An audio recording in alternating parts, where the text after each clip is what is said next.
Para se livrar de sua empregada perfeita, um milionário a incriminou por roubo e a humilhou na frente de todos seus amigos, plantando uma joia em sua bolsa para demiti-la na frente de todos. O que ele não sabia é que a câmera de segurança que ele planejava usar para saborear sua vitória gravaria não apenas sua farsa, mas também um ato de traição chocante que acontecia bem debaixo de seu nariz e que o levaria à falência. Prepare-se para ver a reviravolta do destino, onde o plano cruel de um homem para destruir uma inocente se torna, acidentalmente, sua única salvação e leva sua mente para o arrependimento profundo. Acompanhe esta história de tirar o fôlego para descobrir o que a câmera da verdade realmente revelou e testemunhar uma história onde a justiça poética age de formas misteriosas e implacáveis. Se você acredita que o mal que fazemos sempre encontra um jeito de voltar para nós e que, às vezes, a salvação vem de onde menos esperamos, esta história é para você. Fique até o fim e deixe seu like se você também ama que a justiça seja feita. A mansão dos Alencar era uma máquina de luxo, de poder e de eventos sociais. E toda máquina precisa de um coração, de um engenheiro que garanta que todas as engrenagens funcionem em perfeita harmonia. Naquela casa, o coração não era o dono, o jovem e inseguro milionário Ricardo, mas sim sua empregada humilde, Ana. Aos 50 anos, Ana era a personificação da competência. Seus dias começavam antes do sol nascer, com a organização das tarefas de toda a equipe da casa, desde os jardineiros até a cozinha. Ela não dava ordens, ela coordenava. Com uma palavra calma, resolvia uma disputa entre duas copeiras. Com um gesto rápido, reorganizava a logística da lavanderia para atender a uma festa de última hora. Com um olhar, ela sabia se um prato estava perfeitamente apresentado ou se um arranjo de flores estava 1 milímetro fora do lugar. Os outros funcionários não a temiam como temiam Ricardo. Eles a respeitavam, amavam-na. Ela era a confidente, a conselheira, a verdadeira líder daquele pequeno exército de trabalhadores. A lealdade deles era para com ela, não para com o homem que assinava seus cheques. Essa lealdade e competência eram evidentes para qualquer um que prestasse atenção. Certa tarde, durante um pequeno coquetel que Ricardo ofereceu, um dos convidados, um empresário estrangeiro, deixou cair sua carteira sem perceber. Ana viu o objeto no chão. Em vez de simplesmente pegá-lo, ela se aproximou do homem com discrição. "Senhor, com licença, acredito que isto lhe pertença", disse ela, apontando para a carteira no chão. O homem, agradecido, pegou a carteira e, impressionado com a honestidade, tirou uma nota de $100 e ofereceu a ela. "Por favor, aceite, pela sua honestidade." Ana olhou para a nota e depois para o homem e deu um sorriso gentil, mas firme. "Agradeço imensamente, senhor, mas não posso aceitar. Meu trabalho já me paga para ser honesta." Ela se afastou, deixando o convidado boquiaberto e profundamente impressionado. Ana era a personificação da integridade, um pilar de ordem e honra naquela casa de luxo e, muitas vezes, de valores fúteis. Ela mantinha essa postura não por orgulho, mas por necessidade e por princípio. Cada centavo de seu salário era sagrado. Ele não era usado para luxos ou para si mesma. Era quase inteiramente destinado a uma pequena e cara clínica de repouso no interior, onde sua mãe, que sofria de uma doença degenerativa, recebia os cuidados de que precisava. O medo constante de não conseguir pagar pela próxima mensalidade era o motor que a fazia ser a funcionária mais perfeita, mais dedicada, mais incorruptível que o dinheiro poderia comprar. Seu trabalho não era apenas um emprego, era a linha da vida que mantinha sua mãe segura e confortável. Por isso, ela não podia errar, não podia falhar, não podia dar a seu patrão instável um único motivo para se livrar dela. Ela precisava ser invisível e indispensável ao mesmo tempo. Mas ela não sabia que sua maior qualidade, sua competência, era exatamente o que a tornava uma ameaça aos olhos inseguros do homem para quem trabalhava. Ricardo Alencar caminhava pela sua própria mansão como um rei exilado em seu próprio castelo. Ele era o dono de tudo aquilo, da arte moderna nas paredes, dos carros de luxo na garagem, da fortuna que o sobrenome lhe garantira. Mas ele não era o mestre. A verdadeira autoridade naquele lugar, a engrenagem que fazia o pequeno reino funcionar com uma perfeição silenciosa, era Ana, sua governanta, e isso o consumia. Ele sentia a influência dela em cada detalhe. Na manhã daquele dia, ele passou pelo jardim e, num capricho, ordenou a um dos jardineiros que mudasse um canteiro de gardênias de lugar. O jardineiro, um homem simples, respondeu com uma honestidade que feriu o ego de Ricardo. Mas, senhor Ricardo, a dona Ana disse que esta posição pega o sol da manhã, que é melhor para as flores.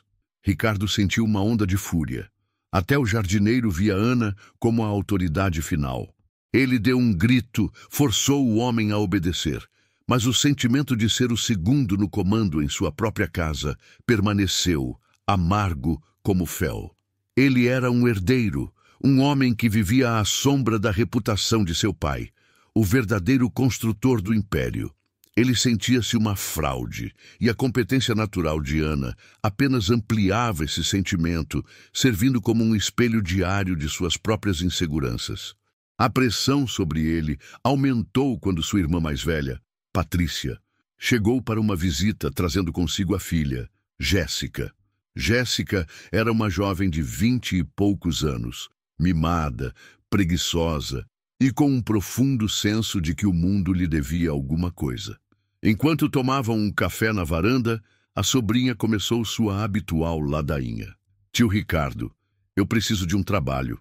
Papai cortou minha mesada de novo, disse ela com um beicinho. Jéssica, você já teve 6 empregos este ano e foi demitida de todos, respondeu Ricardo sem paciência. É que eles eram chatos e eu tinha que trabalhar de verdade, ela reclamou. Eu preciso de algo mais, gerencial, um cargo de supervisão. Eu poderia supervisionar os funcionários da casa, por exemplo, garantir que tudo esteja perfeito para você. A proposta era absurda. Jéssica não conseguiria supervisionar nem a si mesma. Mas Patrícia, a irmã de Ricardo, apoiou a ideia. Seria bom para ela, Ricardo, aprender sobre responsabilidade. E honestamente, esta casa precisa de um membro da família de olho nas coisas. A Ana é boa, mas ela é apenas uma empregada. Não é sangue do nosso sangue. A frase sangue do nosso sangue atingiu Ricardo em cheio. Era o argumento final, o que apelava para sua maior insegurança. A sugestão de sua irmã e a pressão de sua sobrinha se uniram em sua mente com o ciúme que já sentia de Ana. E então, a solução perfeita, uma solução terrível e cruel, começou a se formar. Ele precisava se livrar de Ana. A demissão dela resolveria tudo. Ele se livraria da mulher cuja competência o fazia se sentir pequeno e, ao mesmo tempo, agradaria sua família, dando um cargo inútil para sua sobrinha preguiçosa. Mas como? Como demitir a funcionária mais perfeita que ele já tivera? Ele não podia simplesmente demiti-la sem justa causa. Os outros funcionários, que eram leais a ela, poderiam se revoltar. Ele precisava de um motivo irrefutável, um motivo que destruísse a reputação de integridade dela e justificasse sua expulsão de forma definitiva. Ele precisava de um crime. Enquanto sua irmã e sobrinha continuavam a falar, a mente de Ricardo já trabalhava, arquitetando o plano. Um roubo. Tinha que ser um roubo. Algo tão grave que ninguém, nem mesmo os funcionários mais leais, pudessem defendê-la. Algo que a marcasse para sempre como uma traidora. Ele se lembrava de ter visto Ana recusar a gorjeta do convidado. A ironia da situação o agradou. Ele iria transformar a maior virtude dela, sua honestidade, na arma de sua destruição. Ele iria provar que, no fundo, todos eram corruptíveis, que ninguém era verdadeiramente perfeito. A decisão foi tomada. Uma calma fria tomou conta de Ricardo. Ele não era mais o herdeiro inseguro. Era um estrategista prestes a executar um plano que, em sua mente distorcida, era uma obra de genialidade. Ele se levantou.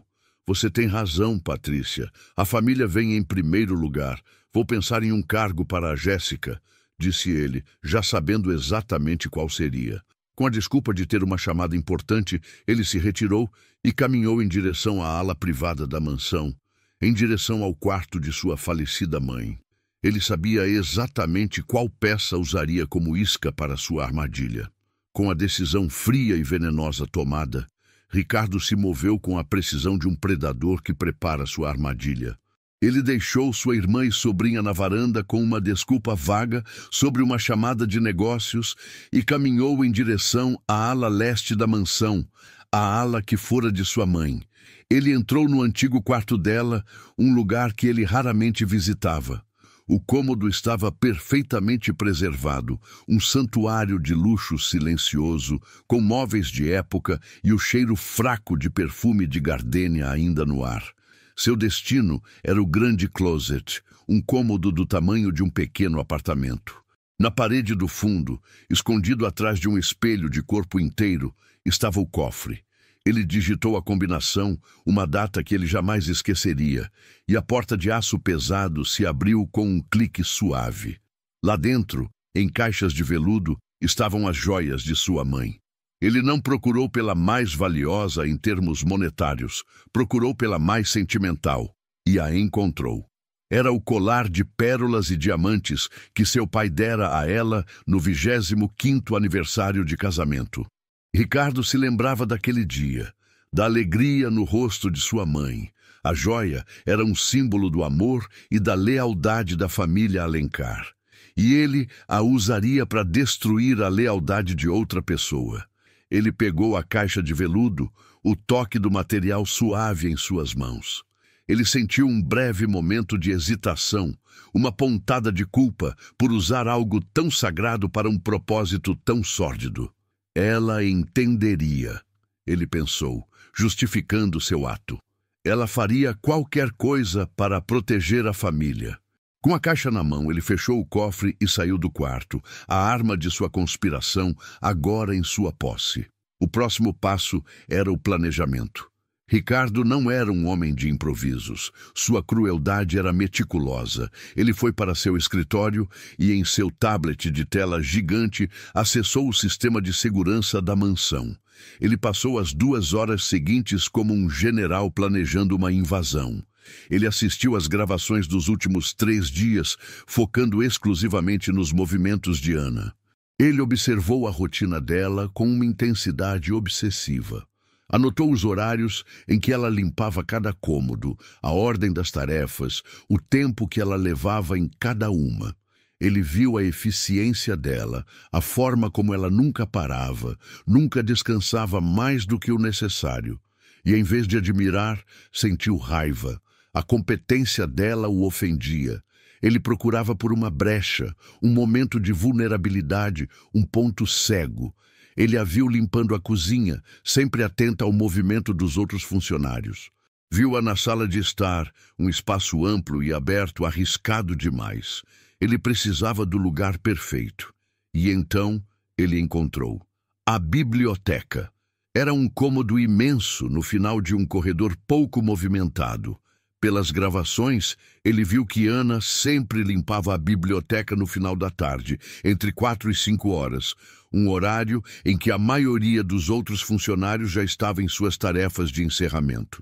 E o mais importante, a biblioteca era cheia de estantes altas, criando dezenas de corredores estreitos e pontos cegos. A câmera principal ficava em um ângulo elevado, no canto, e não conseguia cobrir toda a sala. Era ali. Aquele seria o palco de sua farsa. Ele sorriu satisfeito. Ele tinha o local, a hora e a arma. Agora, só precisava esperar pelo momento certo para agir.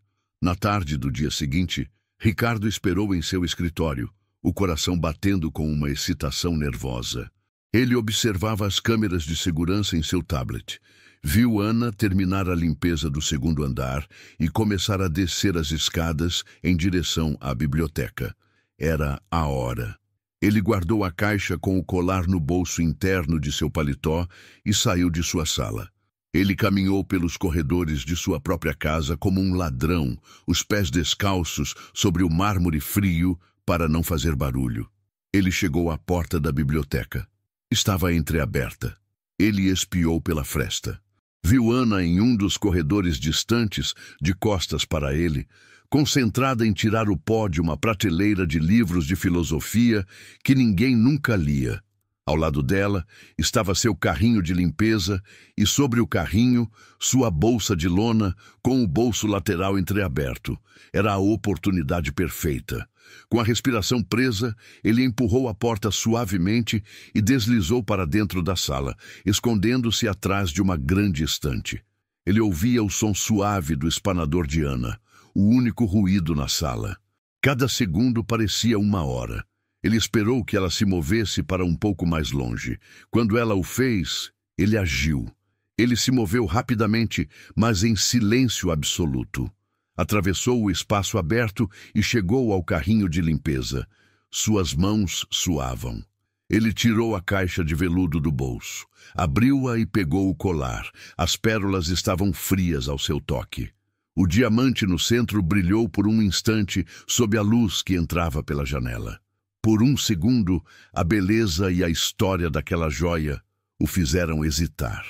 Mas a imagem de sua sobrinha em uma posição de poder e a imagem de Ana, a empregada competente que o ofuscava, o impulsionaram. Com o coração acelerado, ele se inclinou sobre a bolsa de lona. O bolso lateral estava ali, aberto, convidativo. Com um movimento rápido e preciso, ele deslizou o colar para dentro do bolso, empurrando-o para o fundo para que não ficasse visível. O ato não durou mais que 3 segundos.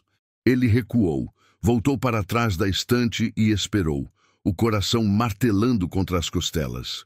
Ele viu Ana terminar a prateleira e se virar, empurrando seu carrinho em direção à saída, sem notar absolutamente nada. Ela passou por seu esconderijo e saiu da biblioteca, fechando a porta atrás de si. Sozinho na sala silenciosa, Ricardo se permitiu respirar. Um sorriso de puro triunfo se espalhou por seu rosto.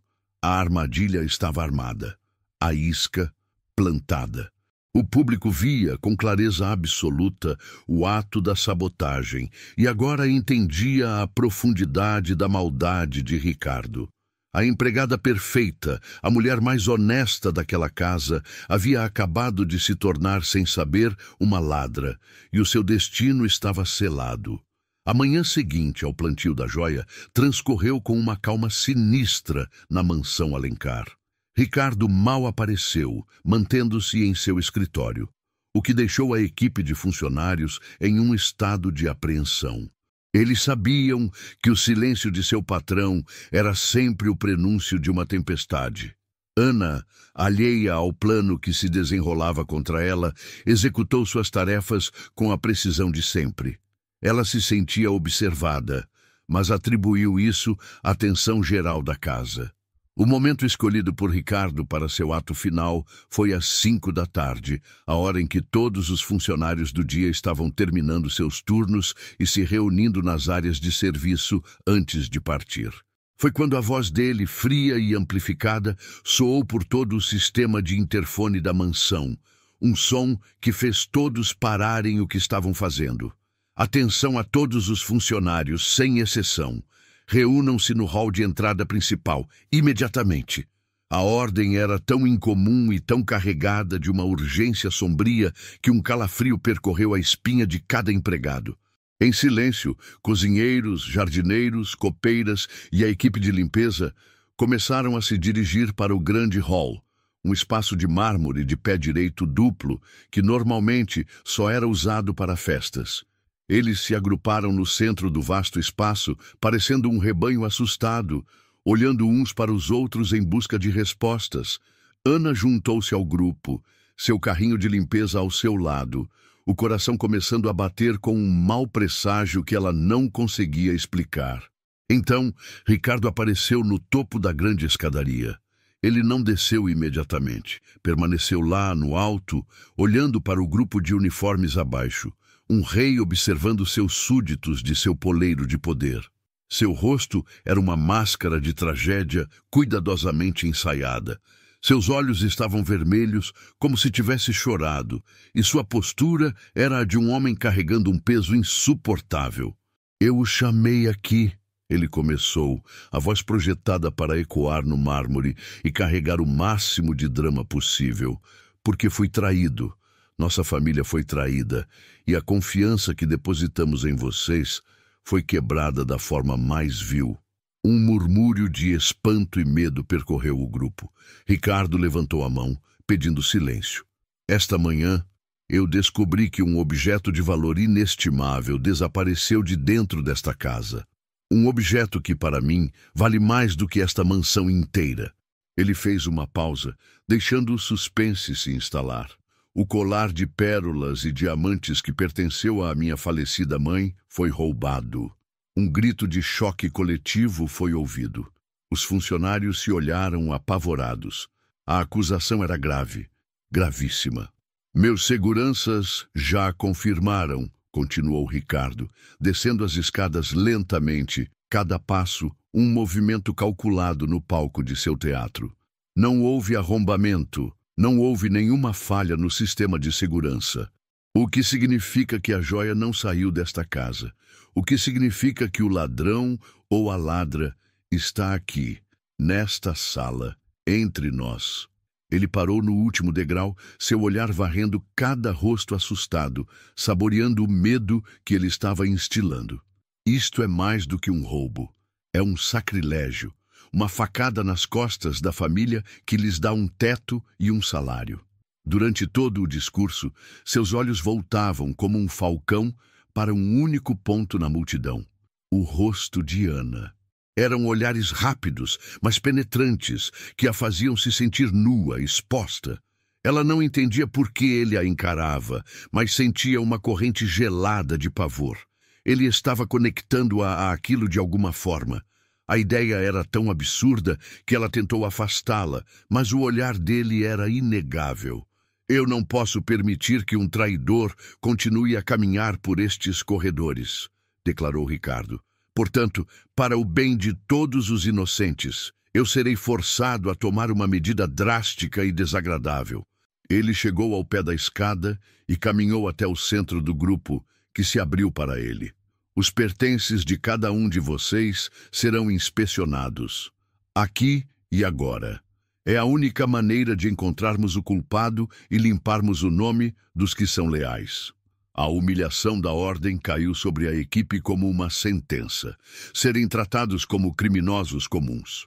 Mas ninguém protestou. O poder de Ricardo era absoluto. Com um ar de falso pesar, ele se virou, como se escolhesse aleatoriamente por onde começar. Mas seus olhos tinham um destino certo. "Vamos começar por aqui", disse ele, caminhando diretamente em direção ao carrinho de limpeza de Ana, que estava em um canto. O coração de Ana parou. Todos os olhares na sala a seguiram, a ela e a Ricardo. Ela se tornou, instantaneamente, a principal suspeita aos olhos de seus colegas. O plano de Ricardo estava funcionando à perfeição. Ele parou em frente ao carrinho, olhou para a humilde bolsa de lona de Ana e depois olhou para ela, com um brilho de predador nos olhos. A armadilha estava prestes a se fechar. Com a ordem da revista dada, um silêncio sepulcral tomou conta do hall da mansão.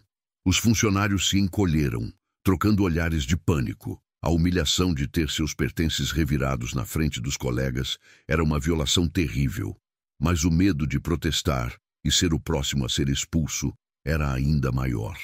Ricardo saboreou aquele silêncio, aquela demonstração de seu poder absoluto.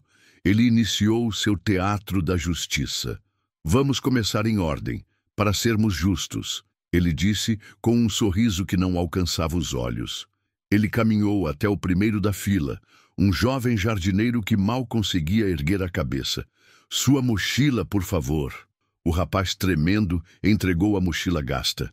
Ricardo a pegou, Abriu com um movimento brusco e virou o conteúdo sobre o chão de mármore. Caíram um par de luvas de jardinagem sujas de terra, uma garrafa de água pela metade e um sanduíche embrulhado em papel alumínio. Ricardo cutucou os itens com a ponta de seu sapato de couro. Aparentemente limpo, ele declarou com desdém. Próximo. A cena se repetiu com uma copeira e um outro faxineiro.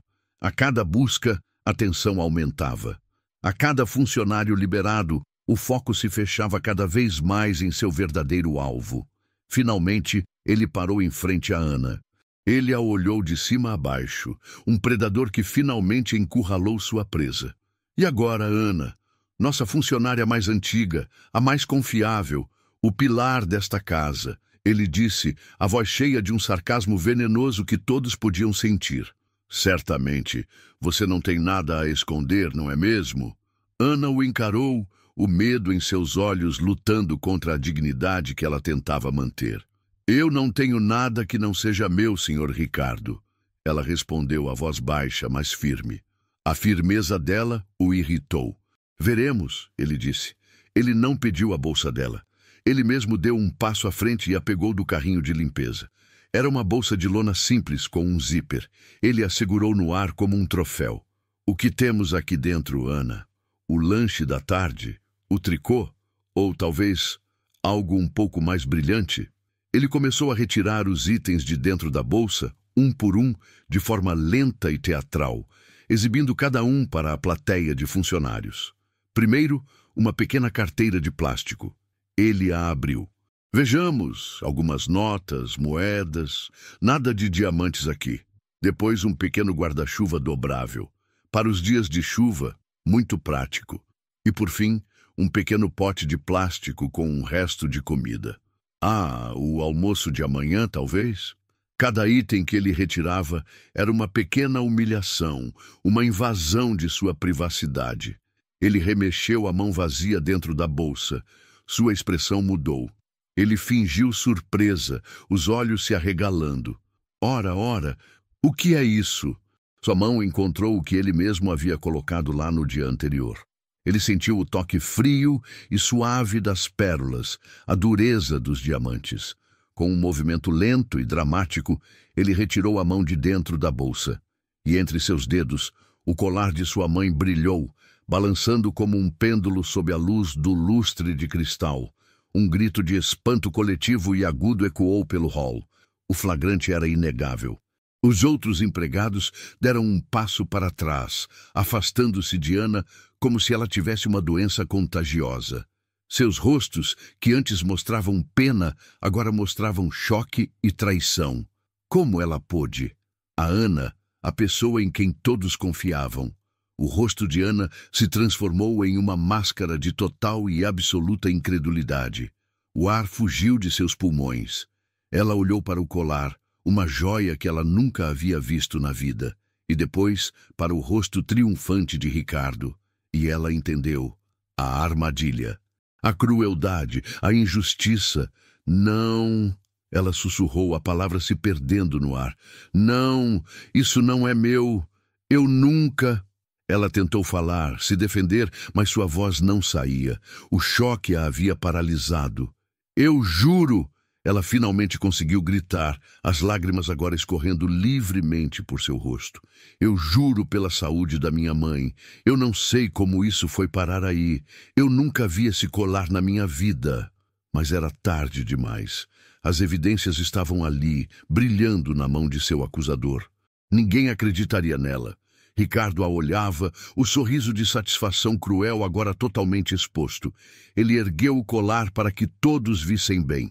Ele havia conseguido. O flagrante estava feito. A traidora encontrada. A funcionária perfeita destruída. Agora viria a sentença, e ele a pronunciaria com o maior prazer. O grito desesperado de Ana. Eu juro que não sei como isso foi parar aí. Ecoou pelo mármore do grande hall, mas suas palavras eram como pedras atiradas contra uma muralha de indiferença. Ricardo segurava o colar de pérolas no ar, a prova irrefutável de seu plano bem-sucedido. Ele olhou para o rosto de Ana, banhado em lágrimas de choque e pânico, e não sentiu um pingo de compaixão. Sentiu apenas a emoção fria do triunfo. Ele esperou o choro dela diminuir um pouco, saboreando o poder que tinha sobre as emoções daquela mulher, sobre as reações de todos na sala. Então, ele ergueu a outra mão, pedindo um silêncio que já era quase absoluto, e começou a parte final de seu teatro. Silêncio! Ele gritou, a palavra soando como um chicote, fazendo Ana se encolher e se calar. Ele baixou a voz para um tom de profunda e falsa decepção, dirigindo-se não apenas a ela, mas a toda a equipe reunida, que o olhava com uma mistura de medo e fascinação. Eu esperava isso de qualquer um, ele começou, balançando a cabeça lentamente. Qualquer um. Um funcionário novo, alguém que não conhecesse os valores desta casa, a história da minha família. Mas de você, Ana. Ele deu um passo em direção a ela, circulando-a como um predador. De você que está conosco há 20 anos, que viu meu pai envelhecer e que me viu crescer, a pessoa em quem minha falecida mãe mais confiava, a quem ela entregava as chaves de seu próprio quarto, a quem eu mesmo entreguei a responsabilidade de ser a guardiã da ordem e da integridade desta casa? Cada palavra era uma acusação, uma torção na faca da traição que ele mesmo havia inventado.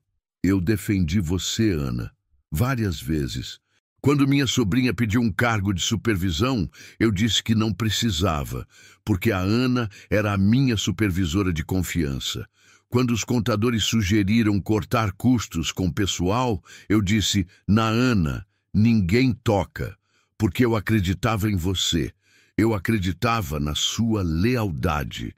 Ele parou na frente dela, o rosto uma máscara de dor fingida. E como você me paga? Roubando a joia mais sagrada desta família, o colar da minha mãe. Você não roubou apenas pérolas e diamantes, Ana. Você roubou minha confiança. Você apunhalou a memória da minha mãe pelas costas. Ele a acusava publicamente de ser uma ladra dissimulada, uma traidora da pior espécie, e o fazia com a performance de uma vítima de coração partido. Ana, em meio às lágrimas, tentou falar mais uma vez. Senhor Ricardo, por tudo o que é mais sagrado, eu não fiz isso. O Senhor me conhece, ela implorou. Eu pensei que conhecia, ele gritou, interrompendo-a brutalmente. Mas agora eu vejo que eu não conhecia nada. Eu vejo apenas uma mentirosa, uma ladra. Ele se virou para a equipe. Que isto sirva de lição. A lealdade é tudo nesta casa. E a traição. A traição tem consequências severas. Ele voltou seu olhar gelado para Ana. E então proferiu a sentença, as palavras caindo como pedras sobre a cabeça da mulher indefesa. Você está demitida, Ana, por justa causa, por roubo, e você não tem direito a nada. Ele não parou por aí. A humilhação precisava ser completa, física. Ele se virou para o interfone na parede do hall, apertou o botão. Jonas, para o hall principal, com 2 homens, agora. Em menos de 1 minuto, o chefe de segurança e 2 guardas de terno preto entraram na sala. A presença deles tornando a atmosfera ainda mais opressiva. Jonas, disse Ricardo apontando para Ana. A senhora Santos não trabalha mais para nós. Eu quero que você a escolte para fora dos portões da propriedade imediatamente. Ana olhou para ele, os olhos implorando. Minhas coisas, minha bolsa. Você não toca em mais nada nesta casa, ele ordenou. Suas poucas coisas serão colocadas em um saco de lixo e deixadas na calçada mais tarde. Agora, saia. Os 2 seguranças se aproximaram de Ana. Ela recuou, mas eles a seguraram pelos braços, com uma firmeza que não admitia resistência. Ela não lutou. Seu corpo estava mole, a energia e o espírito completamente quebrados. Ela apenas chorava, um choro baixo e contínuo, enquanto era arrastada para fora, passando por seus colegas que olhavam para o chão, incapazes de encarar sua vergonha. Ela olhou uma última vez para Ricardo. Ele a encarou de volta, um pequeno sorriso de triunfo cruel em seus lábios. A porta principal se abriu e se fechou, e Ana se foi. Ricardo se virou para a equipe paralisada. O lixo foi posto para fora, ele anunciou. Voltem ao trabalho. Ele se retirou para seu escritório, não para trabalhar, mas para executar a última e mais doentia parte de seu plano, saborear sua vitória, assistindo à gravação do momento em que ele mesmo, com suas próprias mãos, selou o destino dela. A mansão dos Alencar estava silenciosa. Os funcionários, assustados e desmoralizados, haviam terminado seus turnos e partido em um silêncio pesado. Ana, a mulher que por 20 anos fora o coração daquela casa, não estava mais lá. Para Ricardo, a ausência dela era uma prova de sua vitória, um vazio que ele preenchia com um sentimento de poder e autossatisfação. Após um jantar solitário, no qual ele brindou a si mesmo com um dos vinhos mais caros de sua adega, ele decidiu que a noite precisava de um entretenimento final. Ele não queria assistir a um filme ou a uma série. Queria assistir a sua própria obra-prima de crueldade. Ele desceu para o cinema particular da mansão, um cômodo no subsolo que era seu santuário de tecnologia e luxo. A sala era toda acarpetada de preto, com 10 poltronas de couro reclináveis e uma tela que ocupava a parede inteira. Com um toque em seu tablet, as luzes diminuíram suavemente e um pequeno bar iluminado se revelou em uma das paredes. Ele se serviu de uma dose generosa de uísque escocês de 30 anos, o líquido âmbar girando no copo de cristal. Ele se afundou em sua poltrona favorita no centro da sala e, com outro toque no tablet, a tela gigante se acendeu. Mas ele não acessou um serviço de streaming. Ele abriu o sistema de segurança da mansão. Uma grade com dezenas de imagens de câmeras de todos os cantos da propriedade apareceu na tela. Ele sentia um prazer quase infantil em ter aquele poder, em ser o olho onipresente que via tudo em seu domínio. Seus dedos deslizaram pela tela, procurando pelo dia anterior. Ele selecionou a data. Depois, navegou pelas localizações das câmeras. Jardim Sul, piscina, garagem. Ele sorriu ao encontrar o que procurava. Biblioteca. Ele tocou na miniatura, e a imagem da câmera do canto da biblioteca preencheu a tela imensa à sua frente. Ele avançou o vídeo, passando pelas horas da manhã e do início da tarde em alta velocidade. Viu a si mesmo em sua reunião desastrosa. Viu os funcionários limpando, tudo em um silêncio fantasmagórico. Ele continuou avançando até o final da tarde, o horário que ele havia memorizado. E então ele parou o vídeo. A imagem na tela era a de Ana, de costas, limpando uma prateleira. Um sorriso sádico se espalhou pelo rosto de Ricardo. Ele tomou um gole de seu uísque, o calor do álcool se misturando à excitação em seu peito. Vamos assistir ao espetáculo. Ele sussurrou para a sala vazia. Ele deu o play. A qualidade da imagem era impressionante, em alta definição. Ele se viu entrando na biblioteca, sorrateiro, os pés descalços.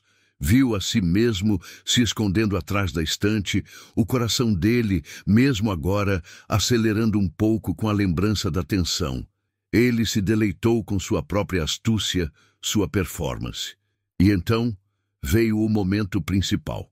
Ele se viu deslizando para fora de seu esconderijo, aproximando-se do carrinho de limpeza de Ana. A câmera capturou perfeitamente o movimento de sua mão, entrando no bolso do paletó e retirando o colar. O brilho dos diamantes foi visível por uma fração de segundo. Ele se viu, na tela gigante, colocando a joia dentro da bolsa de lona. Foi rápido, perfeito. Um crime executado com a precisão de um especialista.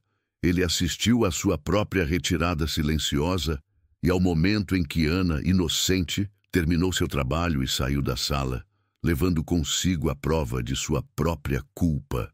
Ricardo gargalhou. Sozinho no escuro de seu cinema particular, ele gargalhou, um som alto e cheio de um triunfo doentio. Ele havia sido brilhante. A armadilha, a execução, tudo fora perfeito. Ele bebeu o resto de seu uísque em um gole só. Sentia-se um deus, um mestre de marionetes que havia movido as peças exatamente como queria. Ele estava prestes a desligar, a encerrar sua noite de autocelebração, quando algo o fez parar. Um detalhe insignificante que ele não havia notado antes. Ele rebobinou o vídeo por alguns segundos, para o momento exato em que ele estava inclinado sobre a bolsa de Ana. Ele pausou a imagem. Seu corpo na gravação estava posicionado de tal forma que bloqueava parcialmente a visão da câmera para o resto da sala. Mas a mesa de centro da biblioteca, uma peça com um tampo de vidro negro e espelhado, não estava bloqueada. E por causa do ângulo elevado da câmera, o tampo da mesa funcionava como um espelho escuro, refletindo uma outra parte da sala, um canto que a câmera não via diretamente. No início, ele não viu nada demais, apenas o reflexo das estantes de livros. Mas então, ele forçou a vista, e seu coração deu um salto.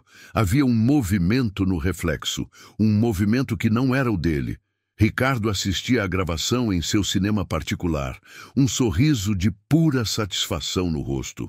Na tela gigante, sua própria figura, esguia e sorrateira, movia-se com a precisão de um predador. Ele se admirava sua própria audácia, sua inteligência para criar uma armadilha tão perfeita. Ele reviu a cena várias vezes, saboreando cada detalhe. O momento em que ele entra na biblioteca, a forma como ele se esconde atrás da estante, e o ato principal, o deslizar suave do colar para dentro da bolsa de lona de Ana. Era uma performance. Ele se sentia como um diretor de cinema assistindo a sua obra-prima. Perfeito! Ele sussurrou para a sala vazia, erguendo o copo de uísque em um brinde a si mesmo. Ele havia provado seu ponto. Havia se livrado de uma funcionária que o incomodava e, de quebra, reafirmado sua autoridade sobre toda a equipe. A vitória era total. Ele estava prestes a desligar o sistema, satisfeito, e ir para a cama. Mas algo o fez hesitar.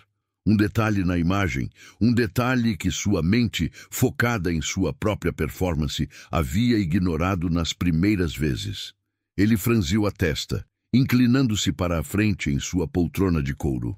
Voltou o vídeo alguns segundos, para o momento exato em que ele estava inclinado sobre o carrinho de limpeza de Ana. A câmera de segurança, posicionada em um ângulo alto no canto da sala, capturava a cena de cima. E por causa desse ângulo, ela capturava também o reflexo de outra parte da sala, no tampo de vidro negro e polido de uma grande mesa de centro que ficava entre a câmera e a ação principal. Era um reflexo escuro, distorcido pela curvatura do vidro. Mas havia algo se movendo ali. Um vulto, uma sombra que não deveria estar lá. A curiosidade, mais forte que o cansaço, o dominou. O que era aquilo? Um jogo de luz? Um defeito na gravação? Ele, um homem obcecado por controle e perfeição, não podia deixar aquela pequena anomalia passar. Usando o controle em seu tablet, ele pausou a imagem. O Ricardo da tela estava congelado, a mão prestes a soltar o colar na bolsa. E no reflexo na mesa, a sombra também estava congelada. Aprimorar imagem. Ele comandou em voz alta para o sistema de inteligência artificial de sua casa. Foco no reflexo da mesa de centro. Zoom de 400%. A imagem na tela gigante mudou. O close-up agora era no reflexo escuro e distorcido. A qualidade era ruim, os pixels eram visíveis, mas não era mais uma sombra. Era, inegavelmente, a forma de uma pessoa. Uma pessoa parada perto da parede oposta da biblioteca, a parede onde ficava a porta de seu escritório particular, a porta que dava acesso ao seu cofre principal. O coração de Ricardo começou a bater um pouco mais rápido. Quem estava ali?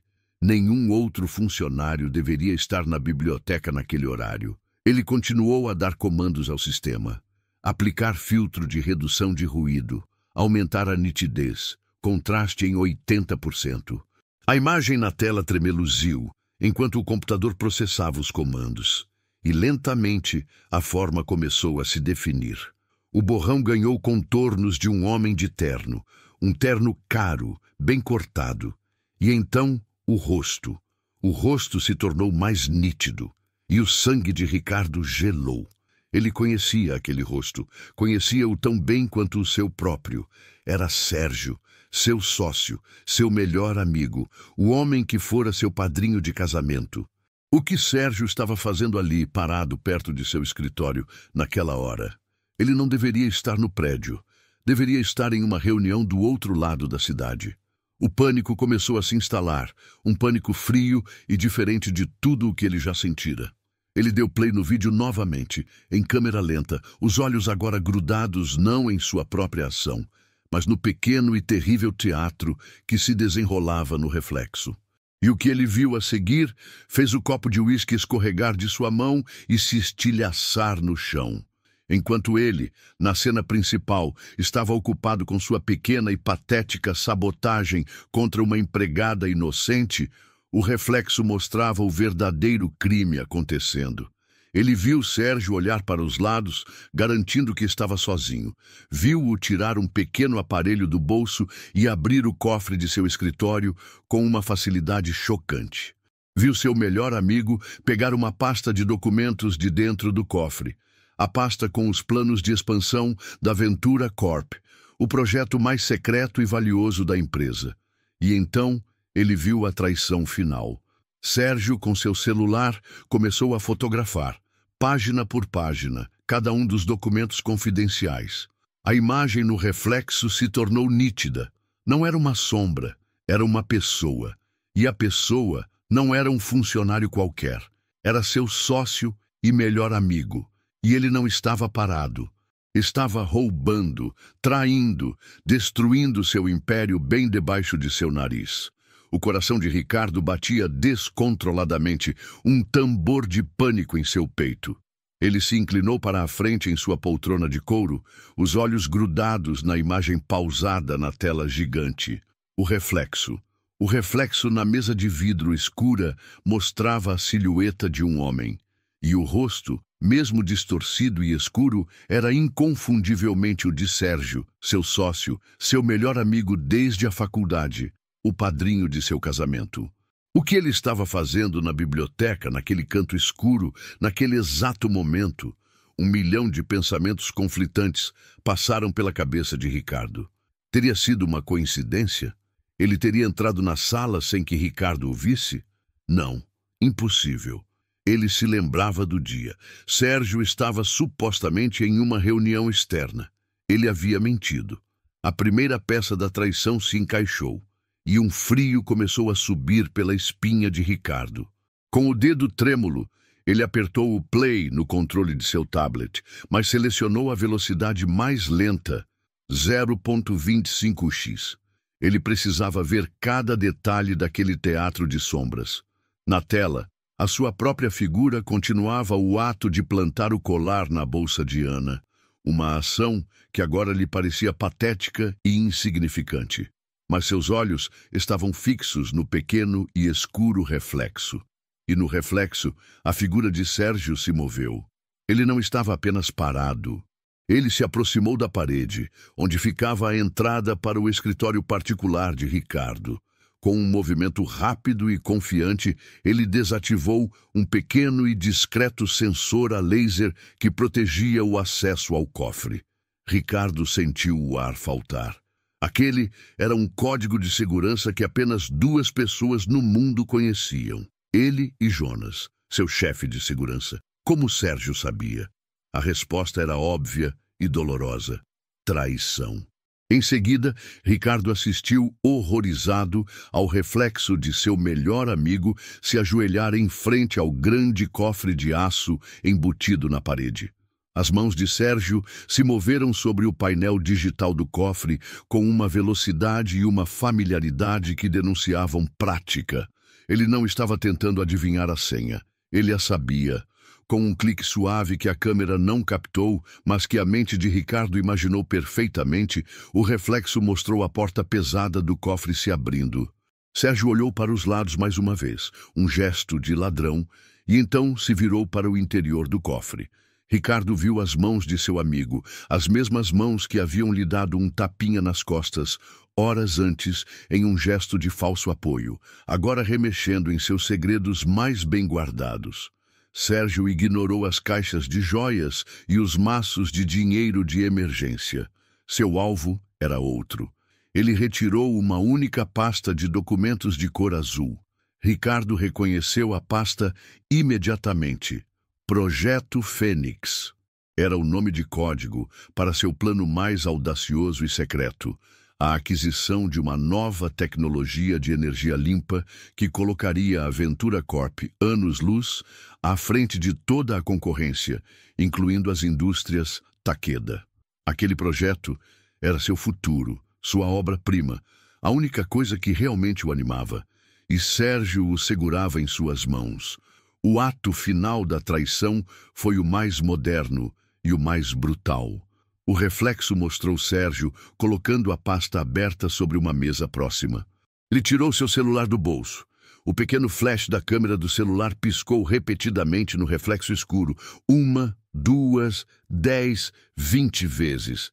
Ele estava fotografando cada página, cada projeção financeira, cada detalhe técnico, cada cláusula de contrato. Ele estava roubando a alma da empresa, o futuro de Ricardo, com a mesma facilidade com que se tira uma foto. Ricardo assistiu a cada flash como se estivesse recebendo um choque elétrico. Ele sentia uma dor física, uma dor no peito tão intensa que ele pensou que estava tendo um ataque cardíaco. A raiva que sentia de Ana, a irritação com sua equipe, tudo isso era um jogo de criança perto da magnitude daquela traição.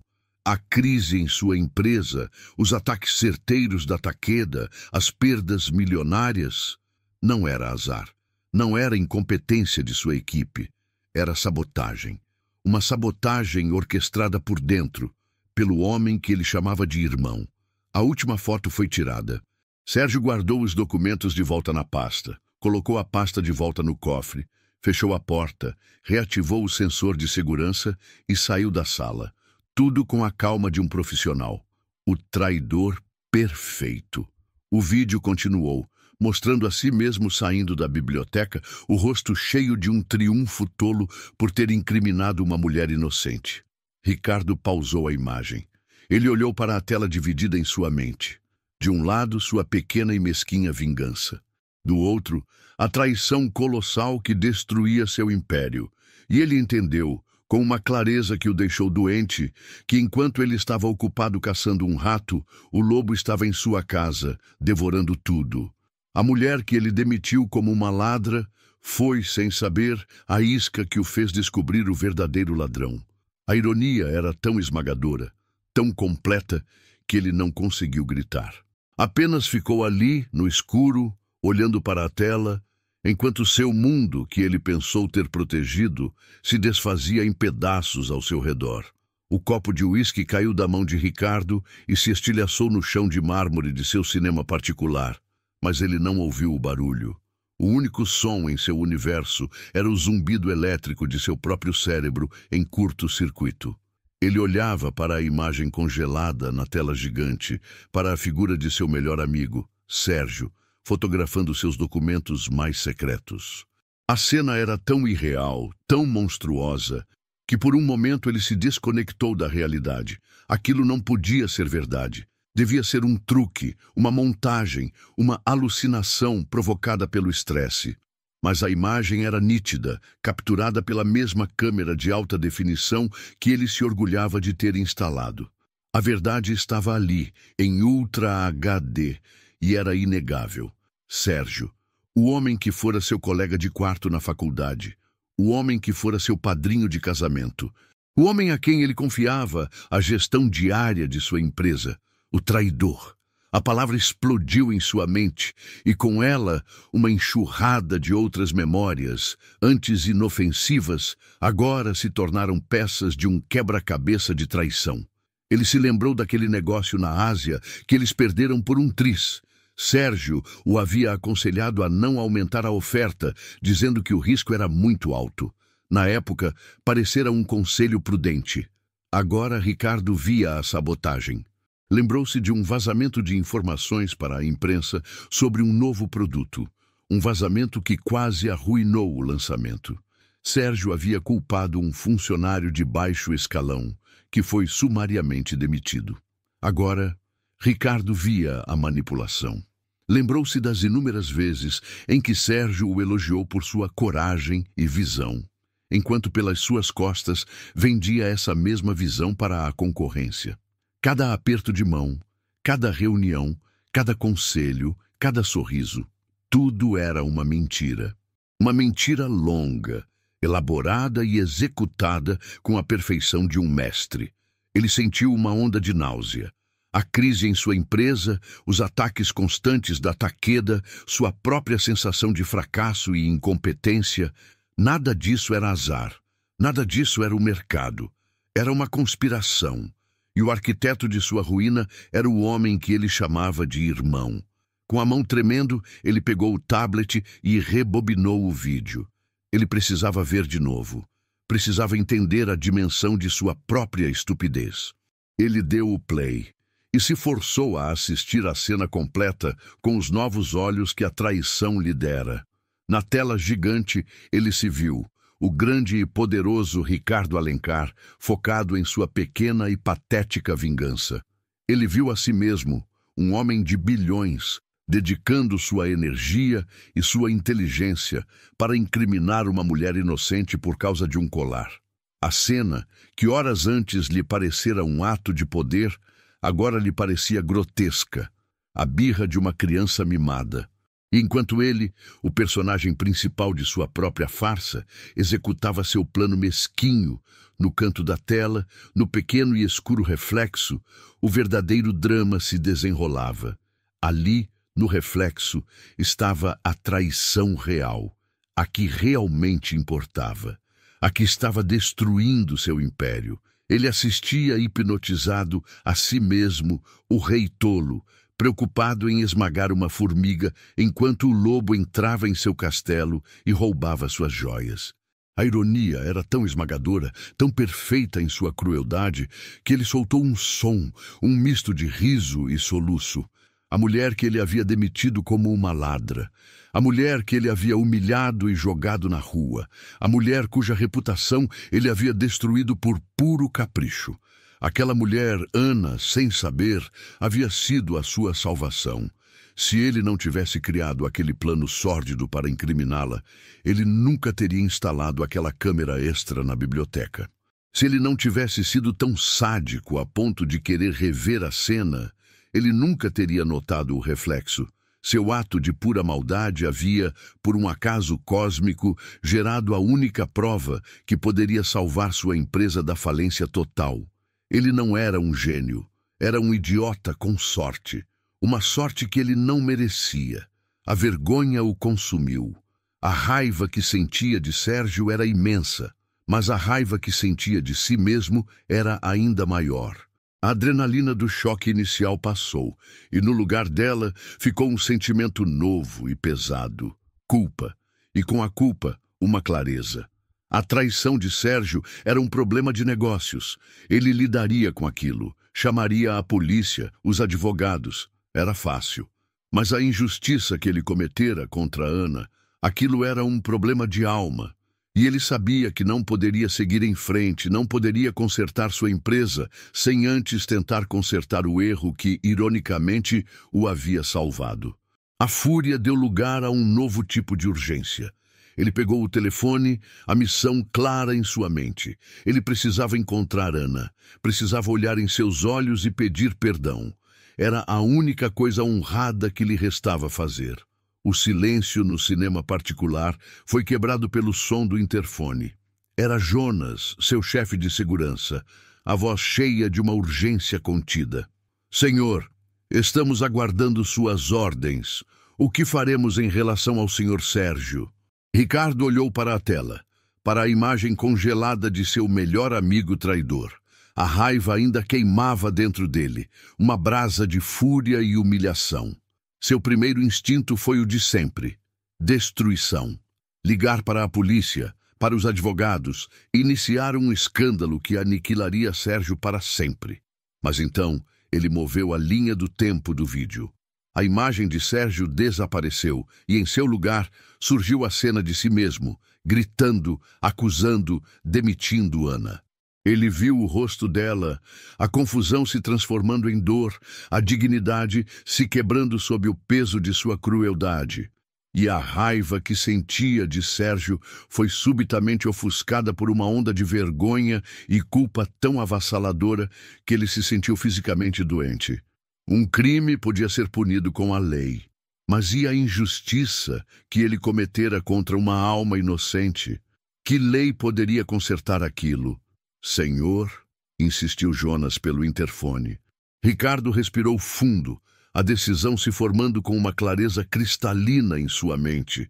Esqueça o Sérgio, ele ordenou, a voz rouca, mas firme. Ele é um problema para depois. A prioridade mudou. Ele se levantou, a letargia do choque dando lugar a uma nova e febril energia. A prioridade agora é encontrar Ana, a ex-funcionária. Eu a quero encontrada. Use todos os recursos. Todos. Eu não me importo com o custo. Eu preciso falar com ela. É a única coisa que importa. Jonas, do outro lado da linha, ficou em silêncio por um segundo, chocado com a mudança de planos, mas sua lealdade era ao homem que pagava seu salário. Sim, senhor. Imediatamente. A máquina de busca da empresa Alencar, antes focada em segredos corporativos, agora se voltava para encontrar uma única mulher humilde, uma agulha em um palheiro. Ricardo voltou para seu escritório principal, que agora parecia grande e vazio. Ele se sentou em sua cadeira, mas não conseguiu relaxar. Ele se sentia um prisioneiro em sua própria torre de vidro. A busca começou, e com ela a frustração. A equipe de Jonas agiu rápido. Foram ao endereço que constava no cadastro de Ana. Encontraram uma família que se mudara para lá há 6 meses e que nunca ouvira falar dela. Tentaram o telefone, a linha havia sido cancelada. Verificaram os registros públicos. Ana parecia não existir. Não tinha contas em seu nome, não tinha carro, não tinha propriedades. Vivia nas sombras, uma existência discreta que agora a tornava um fantasma. Cada relatório negativo que chegava ao tablet de Ricardo era como um pequeno golpe. Ele se levantou e começou a andar pela sala, a ansiedade o consumindo. Ele olhava pela janela, para a imensidão da cidade, e se sentia o homem mais solitário do mundo. Ele havia demitido a única pessoa verdadeiramente leal em sua vida, e agora precisava dela mais do que nunca. A culpa era um veneno. Ele se lembrava do rosto dela, da forma como ela sempre o tratava, com um respeito que ele não merecia. Lembrou-se de sua competência, de como a casa funcionava como um relógio por causa dela. E ele havia jogado tudo isso fora por um capricho, por uma insegurança patética. Ele pegou seu tablet novamente e, com as mãos trêmulas, assistiu mais uma vez à cena da demissão. Mas agora ele não via sua força, via sua fraqueza. Via um homem pequeno usando seu poder para esmagar alguém que não podia se defender. Viu a dor nos olhos de Ana, e aquela dor agora era a sua. Eu preciso consertar isso, ele disse para a sala vazia. Ele não podia voltar no tempo, não podia apagar o que havia feito, mas podia pedir perdão. Precisava pedir perdão. A noite avançava e o desespero começava a se instalar. Foi quando seu investigador particular, Silas, o mesmo que o ajudara em outras ocasiões, ligou. Senhor Alencar, tenho uma pista, disse ele. Falei com alguns dos funcionários mais antigos. Ninguém sabe onde Ana mora, ela sempre foi muito reservada. Mas uma das copeiras, uma amiga dela, me disse algo importante. A mãe de Ana sofre de uma doença degenerativa e está em uma clínica de repouso no interior, chamada Recanto da Paz. O coração de Ricardo deu um salto. Era um começo. A copeira não sabia o endereço exato de Ana, mas disse que Ana ligava para a clínica todos os dias, sem falta, para saber da mãe. Silas fez uma pausa. É uma linha de investigação, senhor. Se contatarmos a clínica... Faça isso, Silas, ordenou Ricardo. Agora, Seja discreto. Diga que é um prêmio de loteria, uma herança, o que for preciso. Eu preciso do endereço dela. Meia hora depois, Silas ligou de volta. Consegui, senhor. Tenho o endereço. Com o endereço em mãos, um sentimento de alívio e pavor tomou conta de Ricardo. Ele não mandou ninguém. A jornada para confrontar seu traidor poderia esperar. A peregrinação para pedir perdão à mulher inocente tinha que começar agora. A busca por Ana, agora impulsionada pela culpa e por uma necessidade desesperada de redenção, foi rápida e eficiente. A mesma máquina de investigação que antes procurava por fantasmas em registros públicos, agora focava em uma única pista concreta: a clínica de repouso da mãe de Ana. Em menos de uma hora, o investigador Silas conseguiu o que parecia impossível. Ele contratou a clínica com uma história cuidadosamente elaborada sobre um prêmio de um antigo empregador que precisava ser entregue, e a administração, comovida, forneceu o endereço de contato de Ana. O endereço chegou ao celular de Ricardo como uma tábua de salvação. Era um apartamento pequeno em um bairro operário do outro lado da cidade. Sem pensar duas vezes, Ricardo pegou as chaves de seu carro e saiu, deixando para trás seu império em chamas e a traição de seu melhor amigo. Havia uma única fogueira que ele precisava apagar primeiro, a que ele mesmo havia iniciado na vida de Ana. Ele dirigiu pelas ruas, o pânico dando lugar a uma ansiedade nervosa. O que ele diria? Como um homem como ele pede perdão a alguém que ele tratou como lixo? Ele não tinha resposta. Sabia apenas que precisava ir. Ele chegou ao prédio simples, de pintura gasta. Subiu os 3 lances de escada, cada degrau pesando em sua consciência. Parou em frente à porta do apartamento, o coração martelando. Ele bateu. A porta se abriu e lá estava ela. Ana o viu e seu rosto se transformou em uma máscara de pânico e medo. Ela tentou fechar a porta, um reflexo de quem vê seu algoz. "Por favor, Ana, não feche!" Ele implorou, colocando o pé para impedir. "Eu não vim para te fazer mal, eu juro. Eu só preciso de 5 minutos. Por favor." Havia um desespero tão genuíno em sua voz que ela hesitou. Contra todos os seus instintos, ela abriu a porta. O apartamento era minúsculo, mas arrumado. Caixas de papelão estavam empilhadas em um canto. Ela estava se mudando, se preparando para desaparecer. Ele havia chegado na última hora possível. "O que o senhor quer comigo?"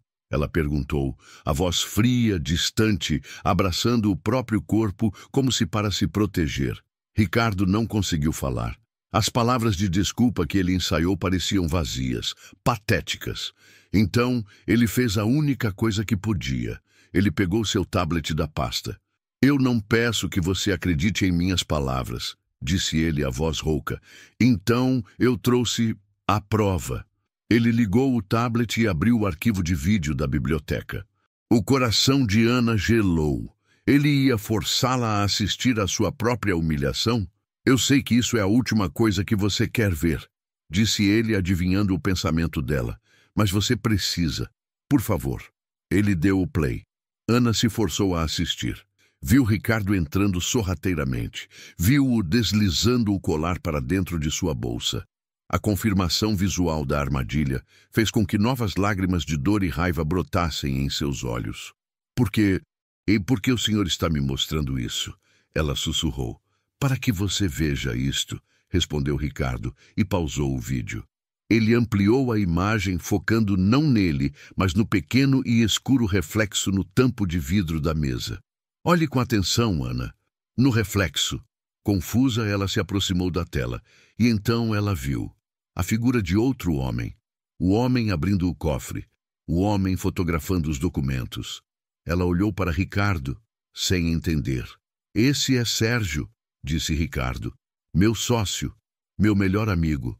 Ou o homem que eu pensava que era." Ele então mostrou a ela a segunda parte do vídeo, a gravação da reunião do conselho do dia anterior, onde o mesmo Sérgio o aconselhava a vender os ativos da empresa. Ele conectou os pontos para ela: a crise, os ataques do concorrente, as perdas. Não era o mercado, Ana, era ele. Ele estava me vendendo para os nossos rivais. Estava me levando à falência por baixo do meu nariz. Ana olhava para a tela, para as duas cenas de traição acontecendo ao mesmo tempo, a pequena e a colossal. Ela estava começando a entender. Quando eu demiti você, continuou Ricardo, a voz agora embargada pela vergonha, eu voltei para o meu escritório para assistir a essa gravação, para rir da minha própria crueldade, para me sentir vitorioso. Ele olhou para ela, os olhos cheios de um arrependimento profundo. E foi só por isso, por causa do meu plano nojento para te destruir, que eu, por acidente, descobri a traição que realmente importava. A câmera que eu usei para te incriminar foi a única coisa que me salvou. Ele finalmente conseguiu dizer as palavras. Ana, me perdoe. Meu plano para te destruir foi a única coisa que salvou a minha empresa. Eu fui um monstro, um tolo cego e arrogante, e eu sinto muito, mais do que as palavras podem dizer. Por favor, me perdoe. Na manhã seguinte, a sala de reuniões da Ventura Corp estava novamente cheia, mas a atmosfera era completamente diferente. Não havia o medo de uma demissão em massa ou a tensão de uma crise. Havia uma curiosidade elétrica, um suspense sobre o motivo daquela convocação de emergência. Ricardo havia chamado toda a sua equipe sênior, incluindo os advogados e o chefe de segurança. No centro da sala, em uma das cadeiras de honra ao lado da cabeceira, estava Ana. Ela não usava seu uniforme. A pedido de Ricardo, ela vestia um vestido simples e discreto que ele mandara comprar para ela naquela manhã. Ela se sentia desconfortável e deslocada, sem entender por que estava ali. Ricardo, de pé na cabeceira da mesa, estava calmo. Uma calma fria e perigosa que sua equipe não via há muito tempo. A porta da sala se abriu e 2 seguranças escoltaram para dentro um Sérgio confuso e irritado. Ricardo, que palhaçada é essa? Por que seus gorilas me buscaram em casa? Ele perguntou, arrogante. Sente-se, Sérgio, disse Ricardo a voz baixa. Temos um último vídeo para assistir juntos. Ricardo fez um sinal para seu técnico de TI. A tela gigante na parede se acendeu e o vídeo da biblioteca começou a tocar. A sala inteira assistiu em silêncio à primeira parte da gravação.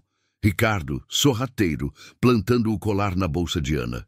Um murmúrio de choque percorreu a equipe, que agora entendia a verdade por trás da demissão. Ana levou a mão à boca, vendo com os próprios olhos a prova da armadilha que haviam lhe preparado. O rosto de Sérgio, no entanto, exibia um sorriso de desprezo. É isso, você me chamou aqui para confessar seus crimes ridículos, Ricardo. Paciência, meu caro amigo, respondeu Ricardo, os olhos fixos na tela. A melhor parte ainda está por vir. Ricardo então deu o comando. Amplie o reflexo da mesa. Câmera lenta. E na tela gigante, para que todos vissem em detalhes cruéis e inegáveis, a segunda cena se desenrolou. O reflexo de Sérgio abrindo o cofre. O reflexo dele tirando a pasta do Projeto Fênix. O reflexo dele fotografando cada documento secreto. O sorriso de Sérgio desapareceu. A cor de seu rosto sumiu, dando lugar a uma palidez de cera. O suor brotou em sua testa. Ele olhou em volta, para os rostos chocados e acusadores de seus colegas, e soube que estava acabado. Traição é uma coisa feia, não é, Sérgio? Disse Ricardo, com uma calma mortal, enquanto o vídeo terminava. Enquanto eu estava ocupado com minha pequena e vergonhosa farsa, você estava ocupado vendendo o futuro desta empresa para os nossos concorrentes. A crise, as perdas, tudo obra sua. Sérgio tentou negar. Isso é uma montagem, uma loucura. Você não pode provar. Eu não preciso, interrompeu Ricardo. A perícia digital já confirmou a autenticidade do vídeo esta manhã.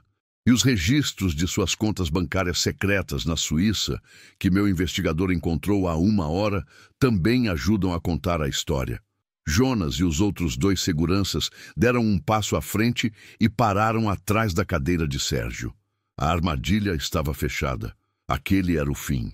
Sérgio olhou para Ricardo, os olhos cheios de ódio e pânico, e foi arrastado para fora da sala, em silêncio, para ser entregue à polícia que já o esperava no térreo. A sala ficou em silêncio por um momento, todos processando a magnitude da traição e da revelação. Ricardo então se virou para a equipe, e finalmente para Ana. Houve 2 ladrões nesta empresa nos últimos dias, ele disse, a voz agora carregada de uma emoção genuína. Um que roubou nosso futuro e nossa confiança, e o outro, ele olhou para si mesmo, que roubou a dignidade de uma mulher inocente. O primeiro já está a caminho da justiça. Agora, falta o segundo. Ele caminhou até Ana, que o olhava com os olhos marejados, entendendo tudo. Ana, disse ele na frente de todos, não há palavras que possam apagar o que eu fiz.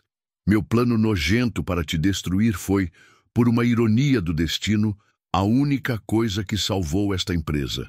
Sua lealdade, mesmo quando eu a tratei como lixo, foi a luz que expôs a escuridão. Ele respirou fundo. Um pedido de desculpas não é suficiente. Uma indenização não é suficiente. É preciso um ato de justiça. Ele se virou para sua equipe. Portanto, como minha primeira decisão como presidente desta empresa reestruturada, eu anuncio que estou transferindo de minhas próprias ações pessoais 10% da Ventura Corp para a senhora Ana Santos. A partir de hoje, ela não é mais uma funcionária. Ela é nossa nova sócia. A sala explodiu em um aplauso espontâneo e emocionado. Ana chorava, não de tristeza, mas de um alívio e de uma felicidade que ela pensava que nunca mais sentiria. Ricardo olhou para ela e pela primeira vez sorriu sem arrogância, um sorriso de um homem que, ao fazer justiça, finalmente encontrou o começo de sua própria redenção.